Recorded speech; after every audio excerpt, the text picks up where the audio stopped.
They're just a beautiful bride. Underachievers. They took that tag away from Spain. Yeah. And now some will say Costa Rica have a chance. Say quickly. Do you think this stage is bigger than the Costa Ricans, or they are here to stay? As in, with no out of that, I'll just say Netherlands will get this one. Okay, now the Costa Ricans will look at the fact that, okay, we defeated two former world champions, we defeated Italy, defeated Uruguay and all that, but now we're talking about the Netherlands. Okay, the Netherlands have always been fantastic teams in terms of the World Cup, perennial underachievers. Who could ever forget France 90? They had great players. Even just the last World Cup, they got to the finals now. Even the recent European Championships. They've always been there. Now also they have decent players. Mayan Robben, Van Persie. They've all been coming to the party, but De Jong is ruled out of the World Cup. But notwithstanding, I still feel Netherlands will get this one past Costa Rica. Okay. Yeah, but to be a tight one there. Slim margin for Netherlands. Yeah. Okay. Let's before we go on a break, let's listen to the players from Costa Rica, what they had to say about the crucial encounter against Holland.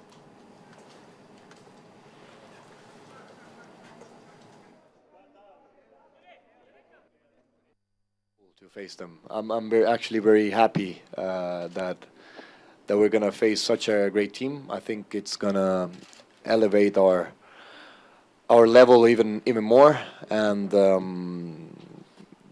yeah, my recognition to them, because it's very respectful what they've done, and they're keeping the quality level very high, and that's something very difficult to achieve.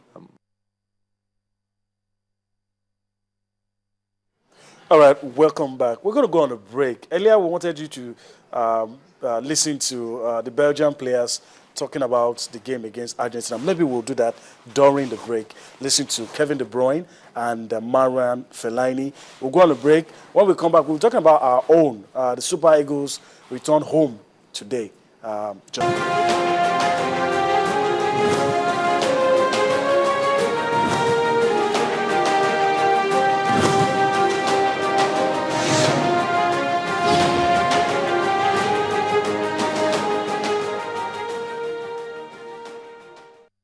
You know how it goes in football and with media. If you play two normal games, they say you are shit, and then you play one great game, and then you are the best in the world. So you have to look a little bit between the lines and have to feel good with yourself. That's the most important thing. I think I'm playing a good tournament for the moment. But I think everybody is doing a good job. We are very proud that we won already 4 times. But now we have to switch again and try to win against Argentina. Of course, I'm happy to play for this team and for this country. And we will see Saturday. You have real belief in yourself now again, in what you can do and what you can show. I always believe in myself. All right, that's great. Thank you. Welcome back. That was players from Belgium, Kevin De Bruyne and Marouane Fellaini, talking about the game tomorrow. Well, the Super Eagles arrived today. Before we talk about that, let me read some interesting tweets, Nadi, talking about the Super Eagles. Well, someone here, Nessie D at Nessie D, says, you are asking us to celebrate who? Mediocrity. You know the Super Eagles didn't do half of what the Algerian team did. Algeria tried. I don't know if you agree, Nodi. Some of the views people getting across to us is saying, why are you saying we should celebrate? Obviously, they saw last night, we were talking about the Algerians and some other things. Where they are coming from.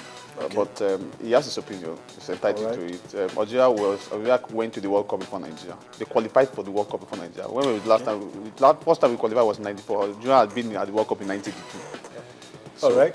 Okay. So, Nadi, Super Eagles finally arrived today. There was nothing special. Similar to what happened in 2010. Yeah, nothing special about it. And this time around, they arrived in the morning. I mean, last time they arrived at night.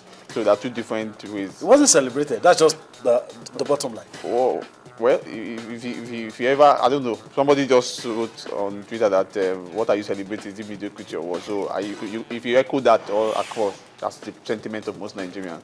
That these guys are not. So the people didn't troop they, out. Nobody. like people, they didn't achieve. There's nothing to celebrate. We crashed out in the second round. So what's the big deal about? We've been there before. This has been our biggest and the most the achievable targets for Nigeria. But on 5 but attempts. on the whole, sometimes you need to let these guys understand that yes, among the 32 countries, you didn't go out first. We're not the second set of countries to crash out. You're not the first test set. You're not the first. What would the Iberian do? What would the Cameroonian do? What would the Ghanaian do? If at this stage we are still saying. Right. I looked at these pictures and the only recognizable face for Babatunde Michael was Babatunde Michael and Stephen the Keshi. big boss himself. Well, let's listen to what the big boss had to say, and then we'll come back for more on Sports Tonight.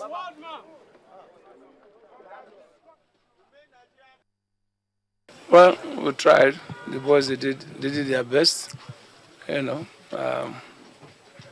we would have loved to be there, up to now, but you know, you win some, lose some. We thank God to be back home. Well, that sums it up. You win some, you lose some. That should be the attitude to life, and that's what Coach Stephen Keshi has been saying. Well, like I said earlier, our man here, Dunadio Konta, has been keeping tabs with what's been happening. Earlier, it was about Coach Stephen Keshi leaving his post, leaving his job as the Super Eagles coach. But now we also hear that the court has sacked the Megari-led board. So that we don't start saying things that we do not understand, or let's get a fix of this. I know there are many cases in court, but now what has happened to the board led by Aminu Megari? The position. Going by the court judgment, they cease to call themselves members of the NFF board. They cease to run the football administration in Nigeria. And the minister swiftly appointed the secretary of the Nigerian National League, Lauren Katken, to run the secretariat, the affairs of Nigerian football. Sorted. Yes, until everything is sorted. Tomorrow the NFF has called for an emergency congress. Tomorrow 1 p.m. in Abuja to look at some of these old issues. But the difference between now and 2010 is that the first one was announced by the president. This one is cut. Remember when after the World Cup fiasco in South Africa, the president announced that we are stopping football for 2 years.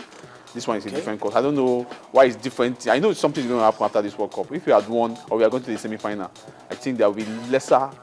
So, do you think this is a knee-jerk reaction to what happened at the World Cup? Do you think all of this is probably happening?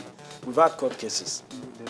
So do you think this is a reaction to what is happening? I think it's a two sides to the coin. You can look at it from this angle, look at it from that angle. Well, I think this judgment now, it's more or less like a predetermined judgment, like whatever comes out of this thing, this is what is still going to happen. But I don't think this should be coming out for our football. It doesn't go well at all. We should be looking forward that, okay, now we're out of the World Cup now.